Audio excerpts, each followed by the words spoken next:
They are desired objects, and marketing accelerates the rate at which growth takes place with those new products. The other book, and I'll end with this, is another downer. The Death of Demand. And what is the relationship between marketing and demand?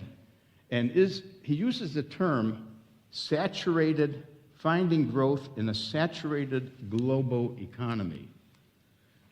I've been wrestling with that problem, and growth is the issue today. Growth is the issue. Growth means jobs and so on. And the fact is, there are 8 ways to grow a business. So the title of the book is Market Your Way to Grow, 8 Ways to Win. And you know all of them. You know that we can go to places where there is growth. We can sell in China, even if it's a low growth here, or Brazil. We know we can grow by acquiring other firms. We know we can grow by innovating, inventing something new.